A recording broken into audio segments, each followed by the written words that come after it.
Hello, and welcome to AARP in Cincinnati's Black History Month event, Natural Hair, Celebrate the Journey. I'm Nicole Ware, Associate State Director of Outreach for AARP in Cincinnati, and I'll be your host today. This Black History Month, we chose to look at the movement of natural hair and celebrate how far we've come as more and more Black women are wearing their hair in its natural state. But when did the natural hair movement begin? It certainly had a resurgence in the 60s and 70s when "I'm Black and I'm proud" was a common refrain. Natural hair became a symbol of Black power and Black pride as it stood tall against American beauty standards. But some would say that natural hair was celebrated long before the 60s and 70s.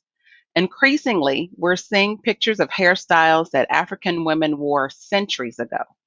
A lost history resurfacing to remind us that natural hair was once considered beautiful. Now, as with many things, it's come back around. And I'm hopeful this time it's here to stay, especially with the enactment of legislation called the Crown Act, which stands for Creating a Respectful and Open World for Natural Hair. The Crown Act is a law that prohibits race-based hair discrimination, which is the denial of employment and educational opportunities because of hair texture or protective hairstyles, including braids, locks, twists, and bantu knots. Put in chat if you agree with this statement. I've changed my hair from its natural state to fit in at work, at school, with family, or even for my significant other. Well, I'm glad the tide has turned and Black women are loving their natural kinks, curls, and coils and locks. And I, like so many, have discovered a new pep in my step, a new swagger, a whole new level of confidence. How many of you have discovered a new swagger when you started wearing your hair naturally? Now, with no further ado, please help me welcome to the stage our special guest today, Christia Donaldson. Hi, Nicole. Welcome, How are you? Christia. Hi, Nicole. I'm doing well, thank you. Thank you for joining us today. Christia Donaldson is a connoisseur of natural hair and skincare products and has been featured in major media publications such as USA Today, Marie Claire, Essence, Black Enterprise, Ebony, Heart and Soul, and the Chicago Tribune. Prior to becoming a natural hair aficionado, Christia represented Fortune 500 companies and complex business transactions involving technology and open source code. Christia earned a AB in economics from Harvard University with high honors and is a graduate of Harvard Law School. In 2015, Christia was diagnosed with breast cancer. During her treatment, she learned that having money could make the difference between living and dying when it came to treating this condition. In her observation, few organizations existed that provided support and social services to help women with transportation, childcare, parking, or seeking disability leave from their place of employment. Today, she uses her success in the beauty space to advocate for women experiencing financial difficulties who are undergoing treatment, to highlight health disparities due to race and socioeconomic factors, and to empower women to listen to their bodies through her foundation. Christia just recently released her second book called This Is Only a Test: What Breast Cancer Taught Me About Faith, Love, Hair, and Business. And you'll be receiving that in the mail after this event. Christia, thank you for joining us today. Thank you so much, Nicole, for having me. I appreciate that. All right, Christia, thank you. Now, let's celebrate Black joy and take a look at this video.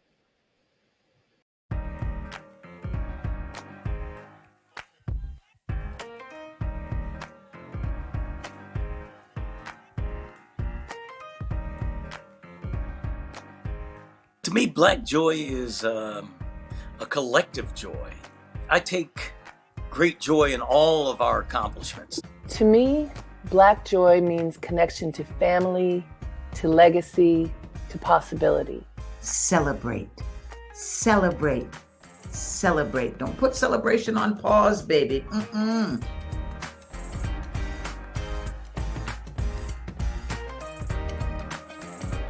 I liken it to a tennis match. that you can lose a point and not lose the game. You can lose a game and not lose the set. You can lose a set and not lose the match. You have to keep playing. That's the way I look at it. And to me, that represents the joy of resilience.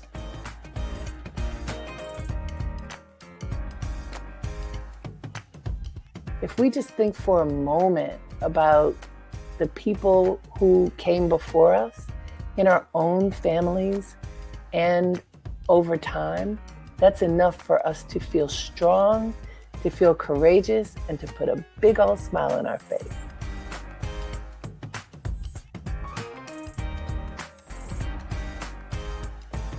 I love being of service, and right now, people need it. I feel like I'm a warrior. I charge into it every day.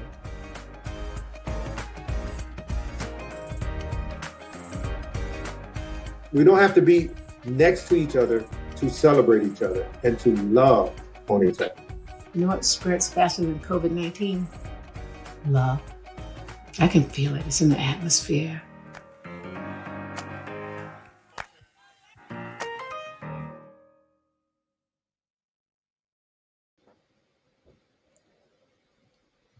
That's a great video. I love that video. That was a great video. Christia, I'm sure we'd all, it was. I'm sure we'd all like to hear your natural hair care story. What was the impetus to you starting and beginning your natural hair journey?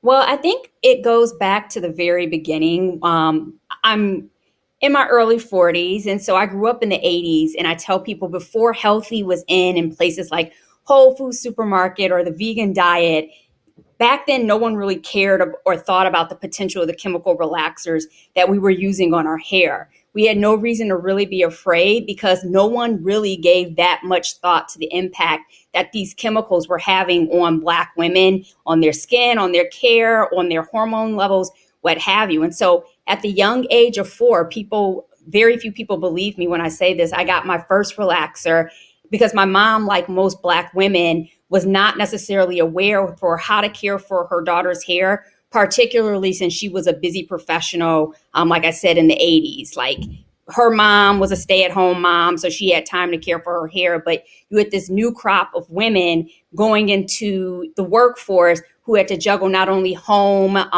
and their professional lives, but their daughter's hair as well. And so when her stylist recommended that at the young age of, like I said, 4, that I get a relaxer, my mom jumped on that opportunity because, like I said, no one knew the damage this was causing to people's hair, to, people's bodies, what have you. And so that, for me, honestly began my love affair with relaxers.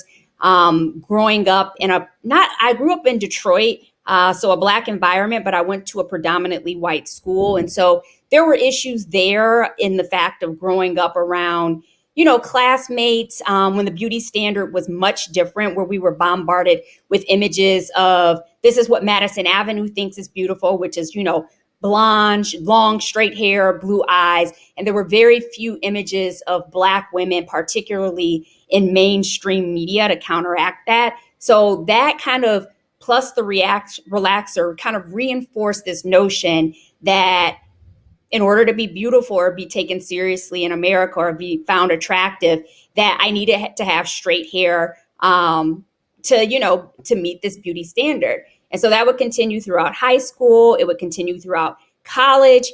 But where I came to the end of that role was really when I graduated from Harvard Law School, which was in 2003. And up until that time, I had been receiving messages in my college career and my legal career that, again, reinforced this Madison Avenue standard of beauty, which is in order to be successful, in order to be taken seriously, in order to advance as a Black woman in corporate America, you needed to have straight hair.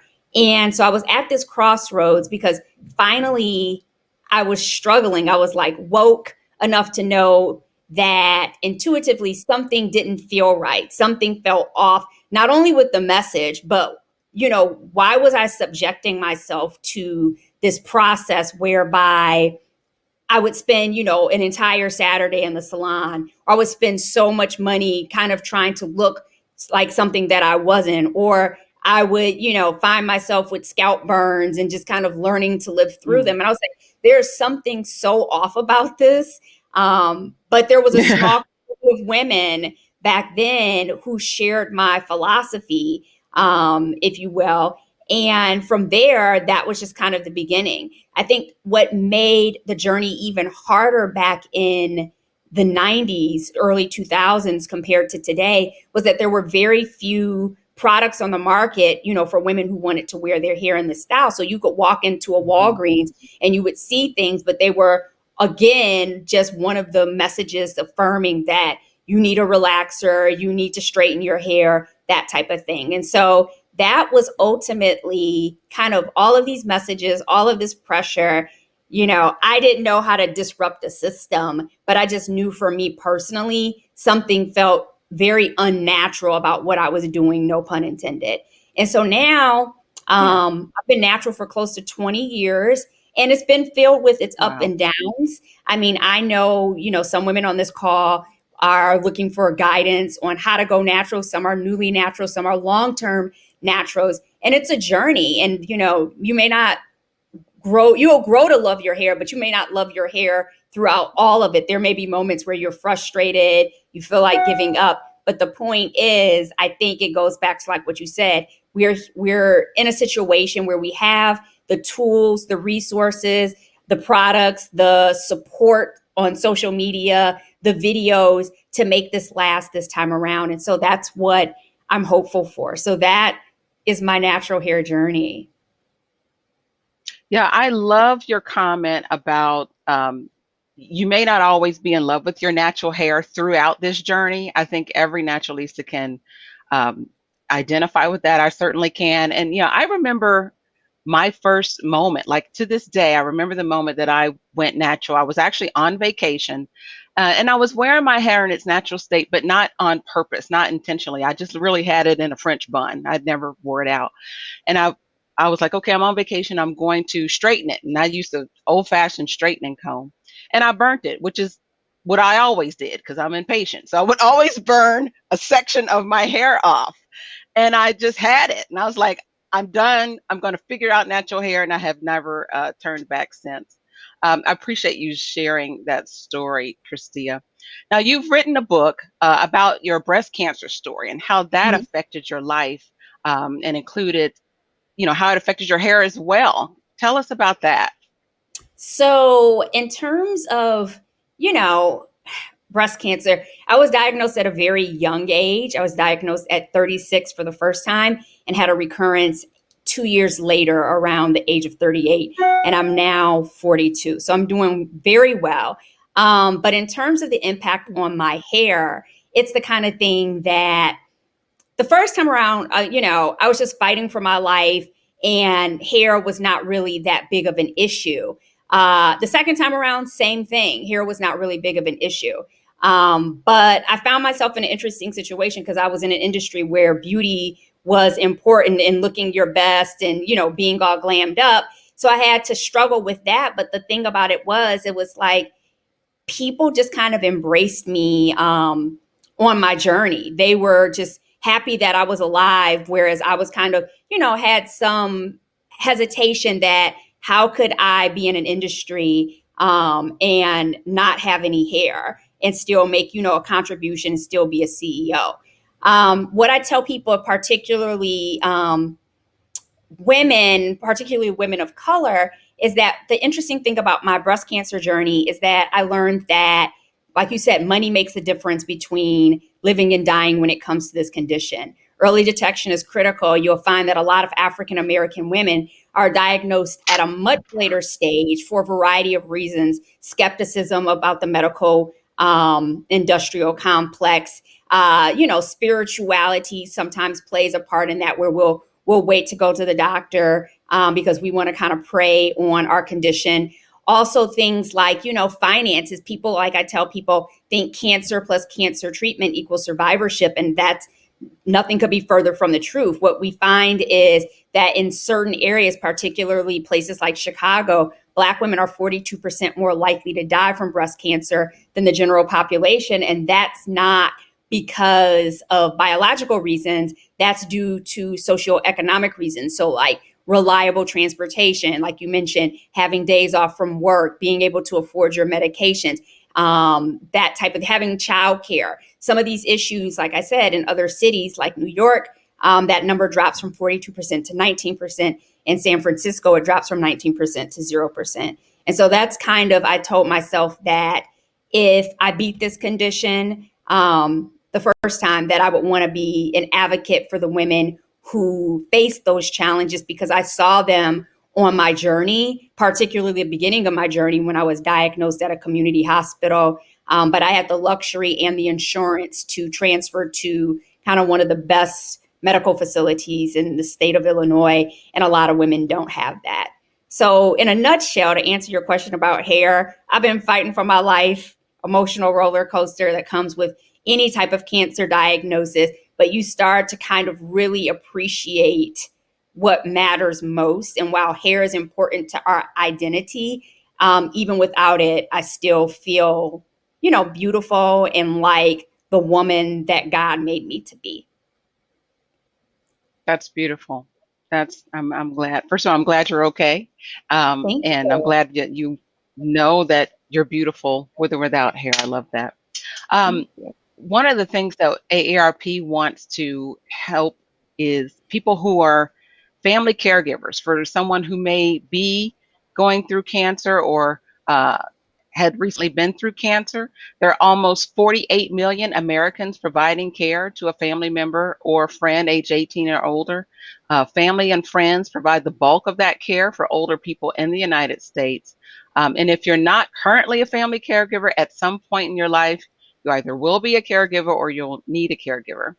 Some of the things you mentioned, many family caregivers don't think of themselves as caregivers. I know that I didn't when I had to care for people um, who was going through cancer, and they had a very similar story like yours. I know someone with a beautiful head of hair, just beautiful, and she had no qualms about shaving it off because it wasn't about her hair at that moment in time. It was about just saving her life. So I appreciate that story. But a lot of family caregivers, they just see themselves as sons, daughters, spouses, friends, just doing what families and friends do.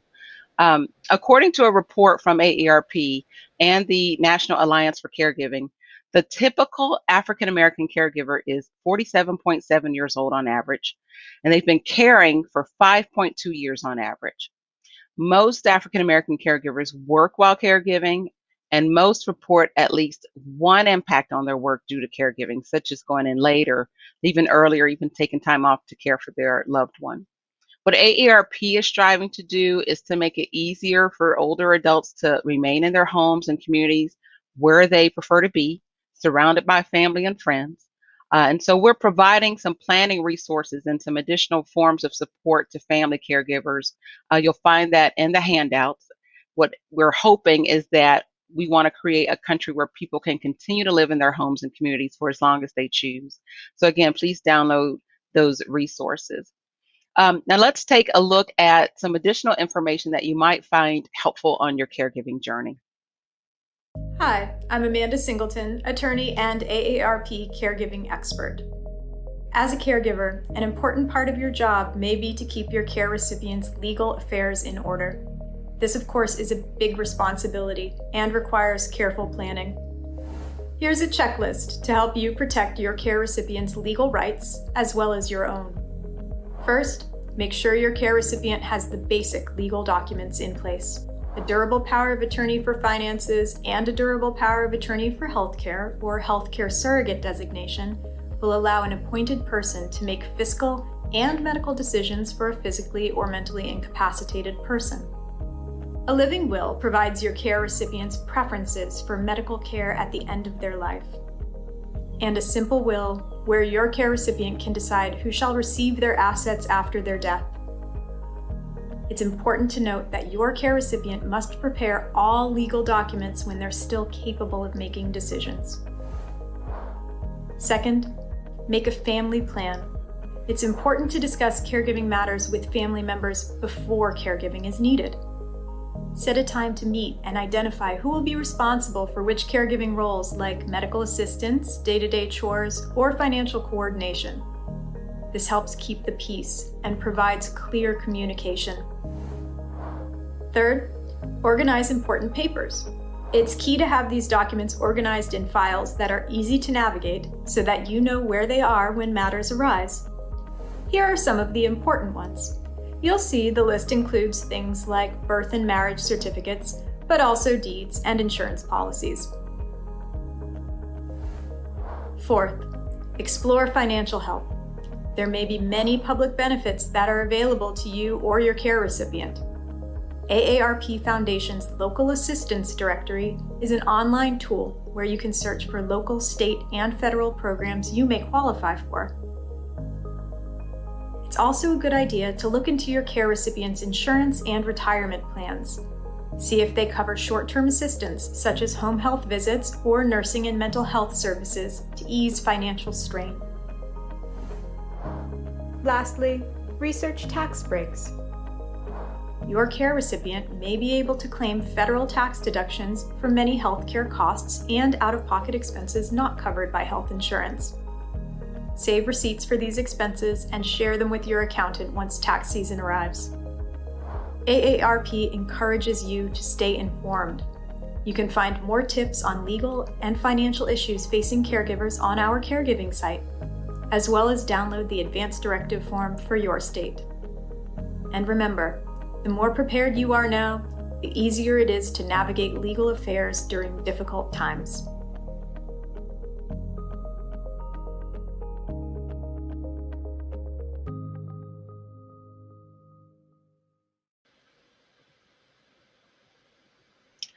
Great. I hope you all enjoyed and appreciated that video. In addition to getting the book in the mail, you're also going to get this family caregiving guide.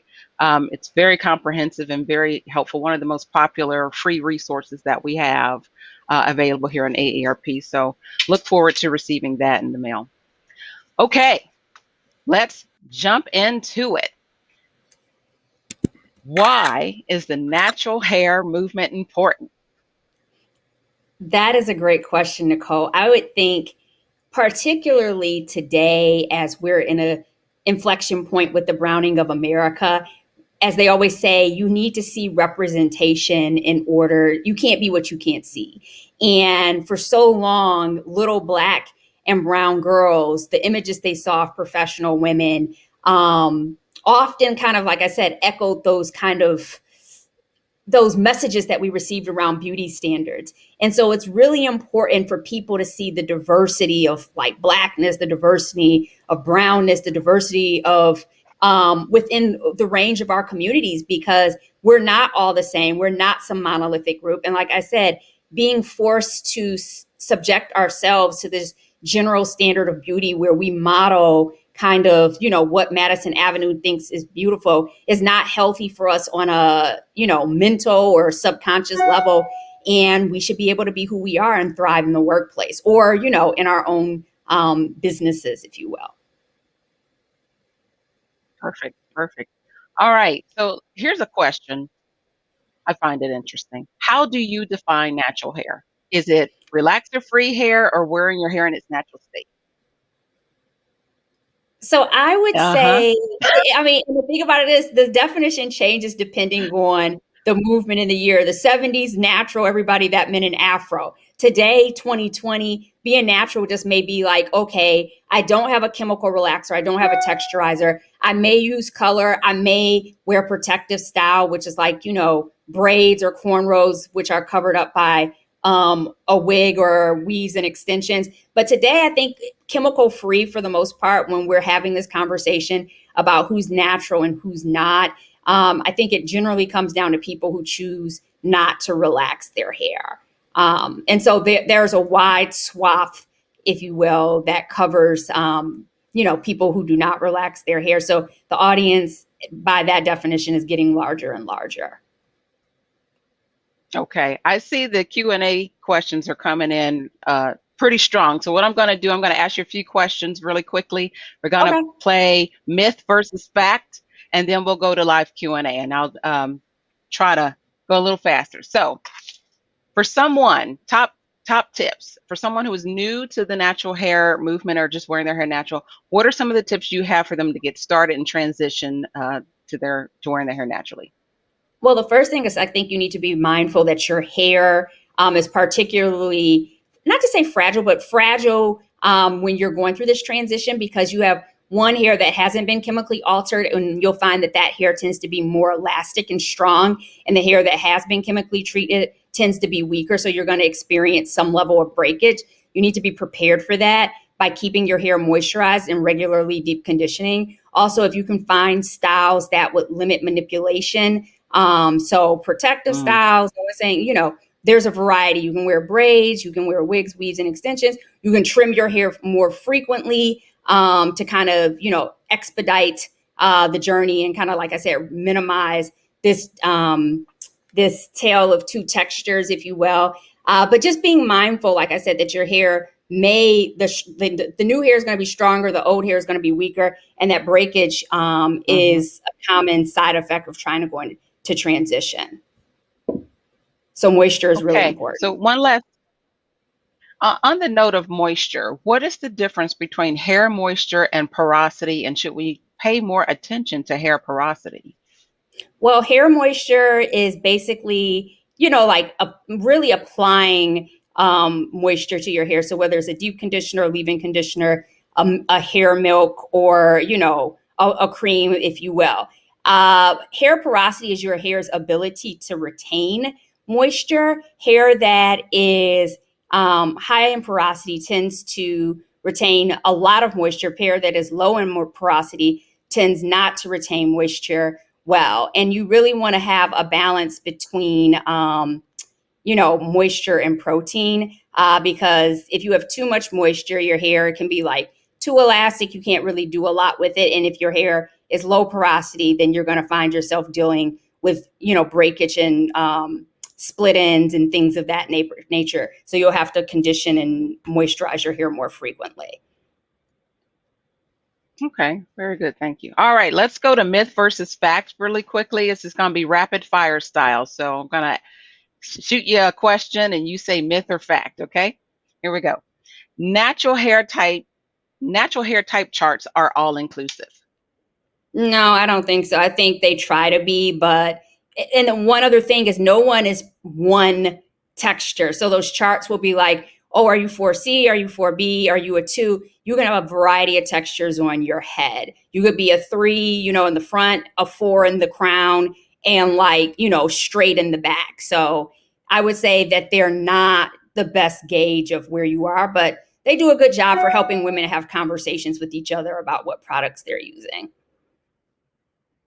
Yeah, I would agree. I used it in the beginning when I intentionally went natural, but even then I didn't really find my hair type within that chart. But they're good to begin with, but later on, as you get comfortable with your hair, most people kind of gravitate away from them.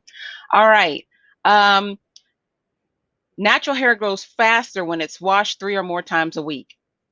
I feel it depends on who you are and how much your scalp produces oil and your willingness to live with that. But to be honest, I feel, not to say the less frequently, I'm not saying you go 6 months without washing your hair, but sometimes allowing those oils to kind of build up on your scalp and to kind of coat your strands, it's good, especially if you're a curly girl. And the reason for that is curly hair tends to, be a coil, which means it has a tendency to be dry because the oils can't make its way down a coil the way it can make its way down straight hair. And so washing your hair more frequently, particularly if your hair is curly or coily or kinky, strips away a lot of the oils that we need to keep our hair soft and manageable. And so, once is, for most people, particularly Black women, enough.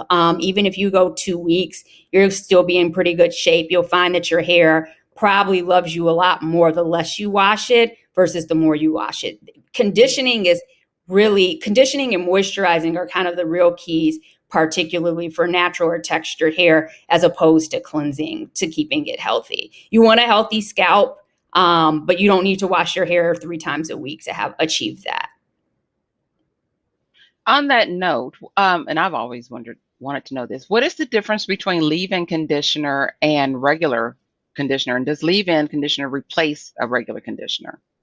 Well, with the leave-in, like you said, the term suggests that you can leave it in your hair without washing it out. A regular or rinse-out conditioner is one that can be rinsed out. A leave-in, to be honest, tends to be, how would I put it, a little bit lighter, which allows it to kind of be a hybrid between a conditioner and maybe like a hair milk, which can kind of, like you said, leave it in without weighing your hair down, without over moisturizing it, without leaving it feeling greasy. Whereas a conditioner may be too heavy for your hair, for it to be, to stay in for a longer period of time. And sometimes doing too much can actually work against you as opposed to working for you. When it comes to caring for your hair, to be honest, less is more.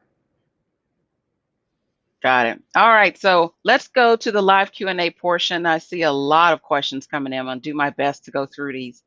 Let's see. Bear with me here. What products do you recommend for bringing back thickness and growing the hair? Well, how would I put it? Let's be honest, especially if we're talking to AARP as an audience. As you get older, your hair is going to thin out. You can kind of try to mitigate that by, one, potentially taking vitamins, two, using an oil like JBCO, which is Jamaica Black Castor Oil. But there's only so much you can do. From a manipulation standpoint, you want to use styles or wear styles that are either protective or something where you're not combing your hair every day, flat ironing it every day, blow drying it often. As you get older, you want to kind of do, again, less is more, and that will help to minimize some of that thinning or reduction in hair as well. Yeah, a lot of people are asking about thinning hair. Thanks for answering that and addressing that. Okay, here's another question. What is co-washing, and is that washing your hair with a conditioner?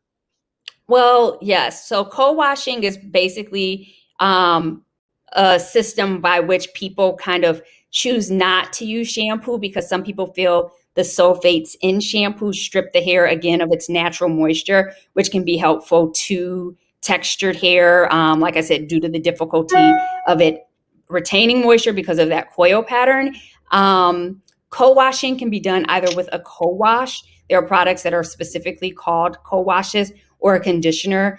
They're pretty interchangeable, if you will. The only difference is a co-wash may contain cleansing agents that are not sulfates, if you will. So it may contain a coconut base that will help you to achieve a clean scalp that you probably may not be able to achieve with just a regular conditioner. But their conditioners and co-washes seek to achieve the same thing, but just depending on the product, one may help better with cleansing the scalp.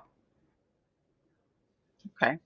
So this person has a nuanced question, and a lot of people deal with it. She's asking, how do you keep your hair from tangling up and staying hydrated? And I'm going to emphasize on the tangling. And how do you properly detangle your hair? Sometimes when it rubs against your clothes, it gets kind of knotted. So the keeping your hair from tangling up, again, the more moisturized your hair is, the less likely it is to get those single strand knots that come when dryness is relatively, common, if you will. So I would say keeping your hair moisturized will help with that. And I'm not saying detangle frequently because, again, less is more, but I wonder if sometimes people are leaving their braids in too long or their style in too long, which will cause your hair to kind of mat a little bit or tangle into itself.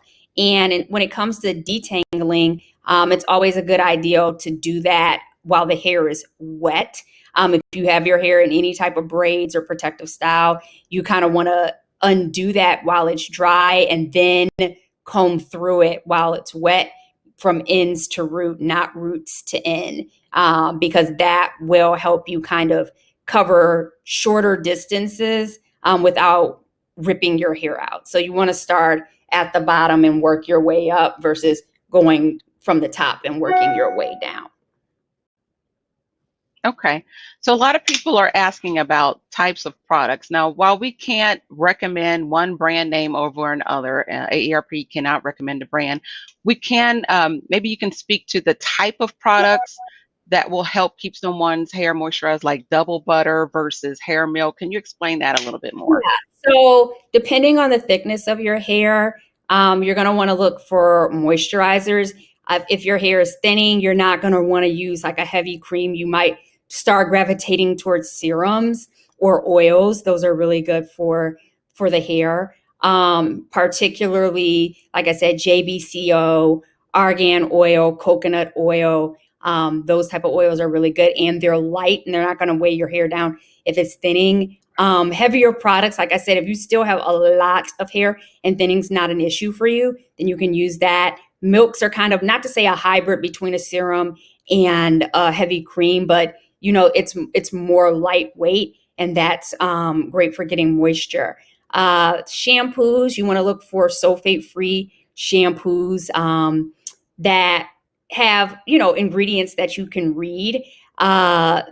Conditioners, lightweight, it depends on if you like a lightweight or a heavyweight. But again, depending on the thickness of your hair, you're going to want to go lightweight if your hair is a little on the thinner or finer side, and heavier if it's, thick, if you will. Deep conditioning is critical. If you are experimenting with different products, you put a deep conditioner on and it feels like it's just sitting on top of your hair. It's probably just sitting on top of your hair. Trust your feelings on that. So you should be looking for deep conditioners that kind of like melt into your hair. They're not going to be absorbed by the strand, but it's not like just sitting on your head. It should feel like your hair is becoming softer, easier to detangle, and just more manageable. It just shouldn't just feel like you have product on your hair. So I would say start there.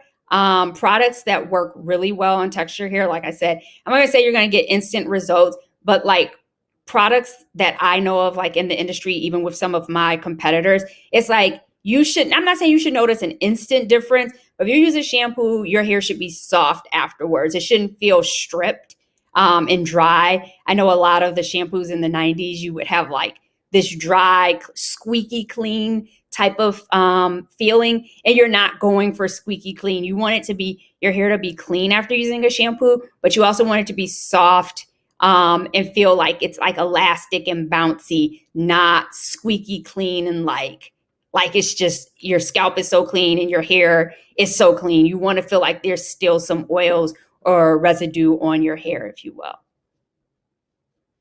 So I see, thank you for that. Several people are asking about JVCO, and I have JVCO hair water, and somehow it's magic. I don't know what the magic is in it. So can you speak to what is it about JVCO and its water, and say what it stands for again? So JBCO stands for Jamaican Black Castor Oil.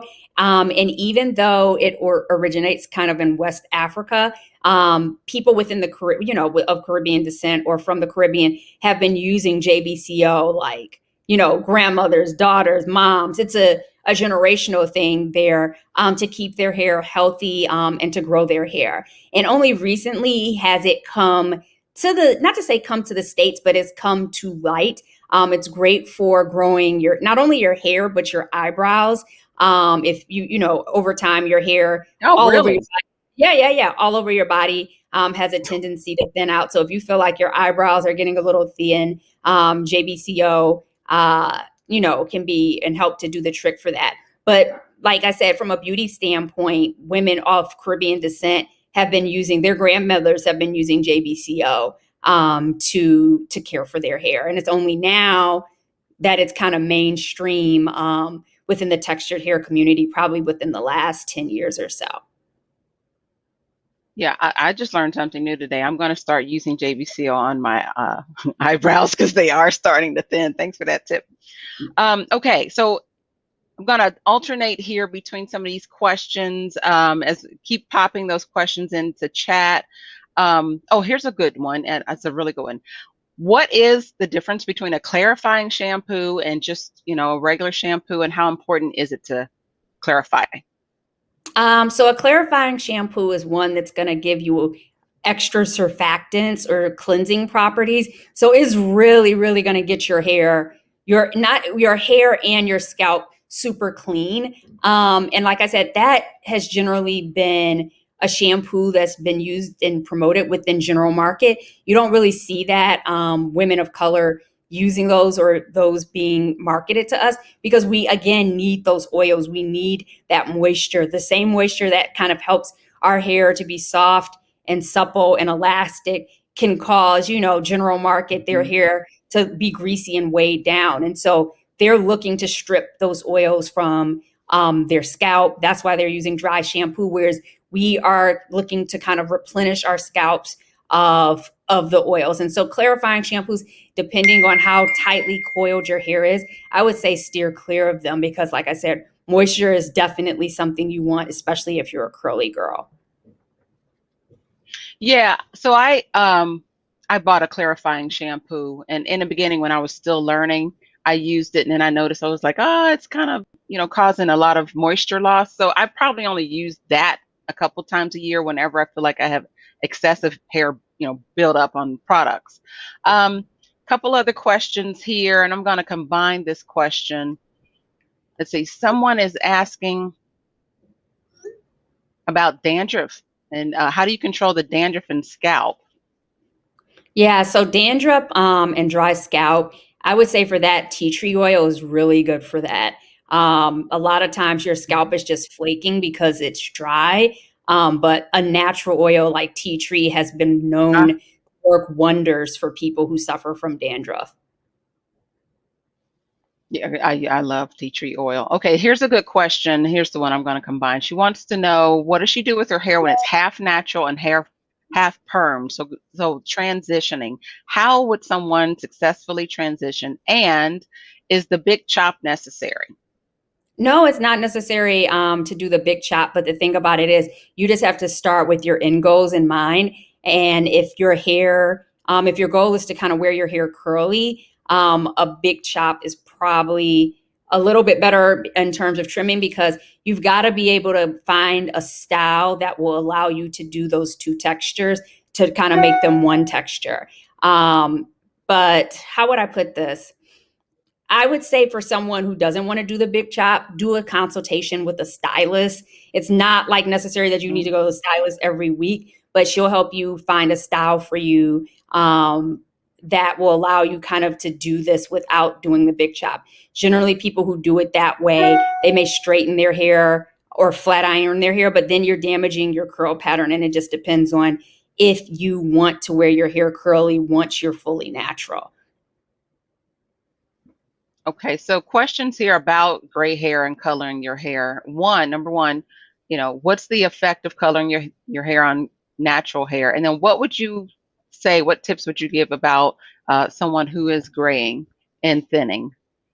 I would say coloring your hair. I mean, I've seen a lot of people do that with natural hair and their hair is still thriving. Again, moisture is the key. And with texture hair, you're already going to deal with dryness. Color, you're going to increase that dryness. So you have to be really vigilant about the replacing the moisture that is lost, or kind of repairing any kind of potential damage that might be a result from using a colorant. So you're going to want to do extra deep conditioning, maybe like, once a week or twice a week, doing the leave-in conditioners if you're doing wash and goes, but just like in potentially even using a steamer, that's going to be very helpful as well. And then for gray hair, I would say, again, everything comes down to moisture. I know I keep sounding like a broken record, but really, particularly for textured hair, graying hair, colored hair, transitioning hair, moisture is the key. And so with gray hair, I would say steer clear of shampoos with sulfates in them, steer clear of, like you said, clarifying shampoos, focus on, deep conditioning on a regular basis, and keeping your hair moisturized in between washes with either a lightweight milk or a serum or cream of some sort. Yeah, I know you say you're sounding like a broken record about, hammering the moisture, but I'm going to agree with you because it's what I've learned, over the last few years of intentionally wearing my hair natural. Moisture is the key. Moisture, moisture, moisture. I said, thou shalt condition. Thou shalt always deep condition is my number one rule. I agree. All right. Yeah. Okay. So here's a question I have. Um, Myth or fact? A silk press is a new and improved version of the press and curl. I would say new. Some people would say if you were really back in the day that their grandma could give a silk press a run for his money, but it does seem like the hair is a lot bouncier, a lot shinier than with traditional press and curls. I think the stylists have some great tools to work with, particularly ceramic flat irons. The products are a lot better and are able to give you moisture without weighing your hair down. So I would say it's improved, but like I said, there were definitely, like my great grandma, she could do an amazing press and curl. So it's just, depending on what type of outcome you're looking for. Okay. Earlier, I saw someone ask about rice water. So talk to us, what is the benefit of rice water, and then segue into aloe vera gel and how that, the benefits of aloe vera gel and apple cider vinegar. I'll come back with you. Well, no, that's Go ahead. fine. So apple cider vinegar is a great clarifying agent.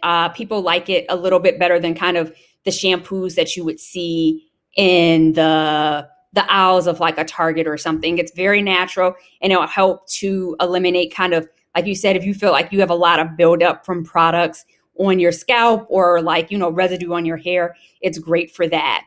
In terms of what were the other ones? The rice water. Aloe vera gel. Okay, aloe vera gel. I think that's a great.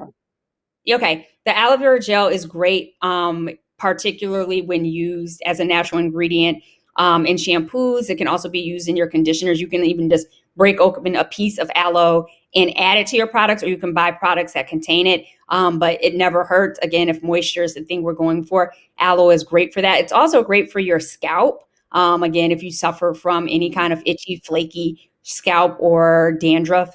And then rice water is this kind of new ingredient that people are talking about. I don't know. The verdict is still out on its performance, but it's definitely one that people are touting helps to grow their hair. But like I said, the jury's still out on that. Okay, and I see it. Thank you for that. I see a lot of questions about how to keep the gray hair white and not yellowing. Big question there.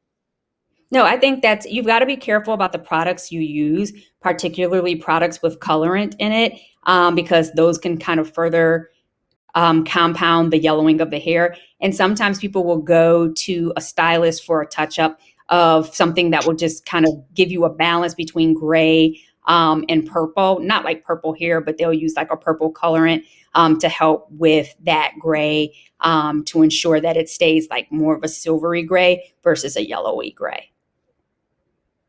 Okay. Let's see here now. You mentioned earlier about trimming your hair.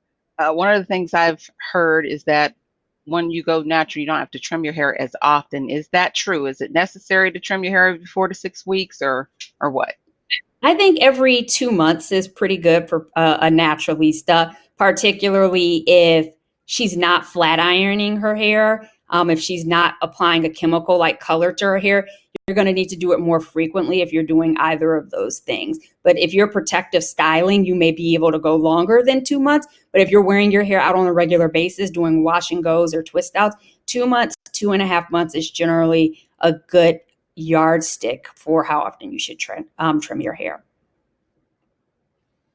Okay. Thank you for that. Now, this is an interesting question. So what's the best thing to do when you're trying to take extensions out of your hair?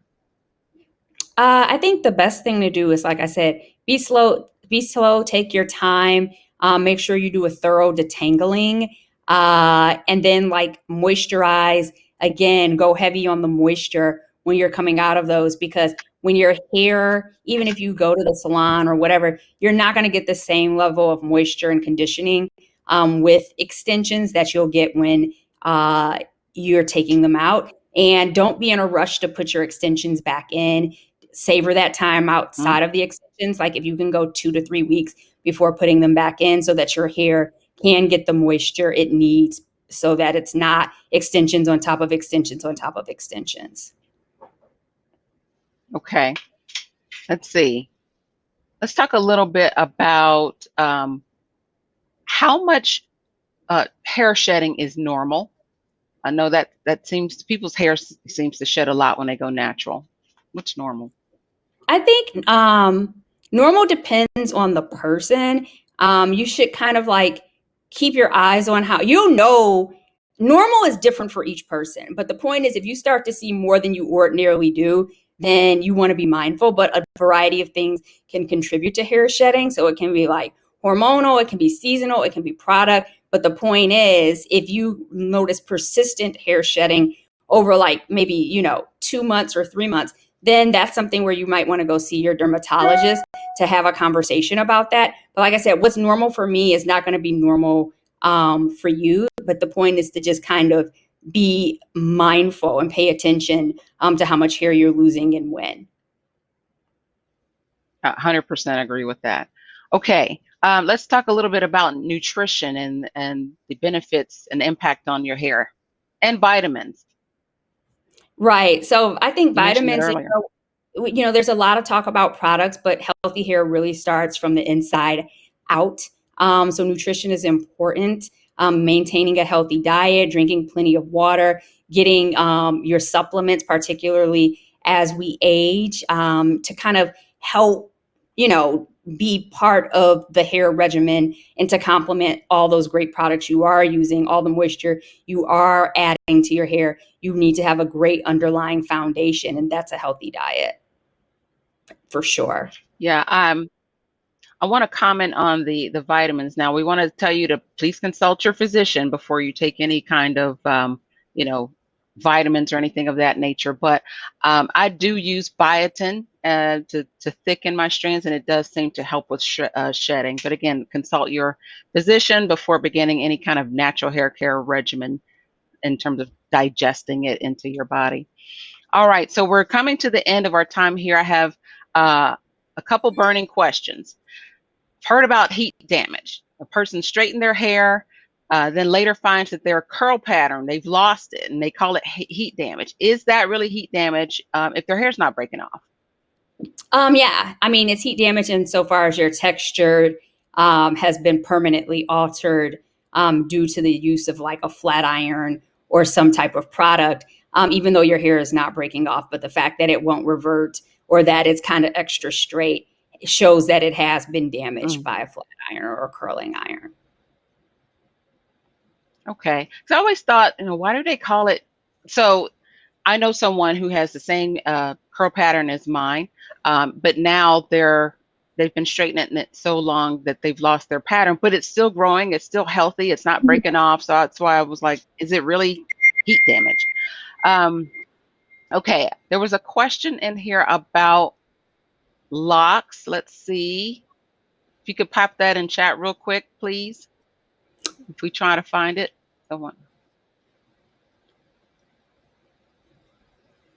In the meantime, someone's asking about what spray-on products or fibers do you use to thicken the hair appearances? Again, not brand names, but types of products. So she named the type of product. Yeah, you can get those at, different beauty supply stores. If you're facing thinning edges or thinning at the crown of your head, just to give the illusion that that area is filled in. You can also use like the fibers. You can also use like the spray, the highlight spray that comes in a Go can. Sorry about that, but yeah. Let's see. So this is our last question here. I want to pick a good one. Let's see here now. We got a few. I'll go with this one here about baking soda. What about baking soda in the care of locks? Oh, yeah. So that's, when we're talking about apple cider vinegar, baking soda and water is another way to do like a clarifying treatment on the hair without it being so harsh and stripping. So some people use that as opposed to apple cider vinegar to cleanse the scalp. Okay. And I said that was my last question. I'm going to take liberty here. Here's the last question. Are Black women taking the term nappy back? I don't know. I don't see that.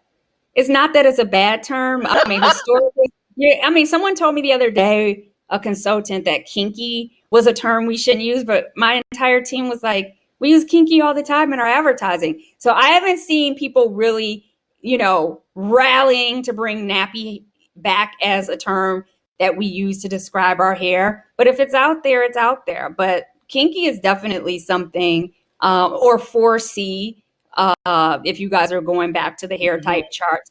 A lot of the Gen Zers and millennials are referring to their hair in terms of the numbering or hair typing system.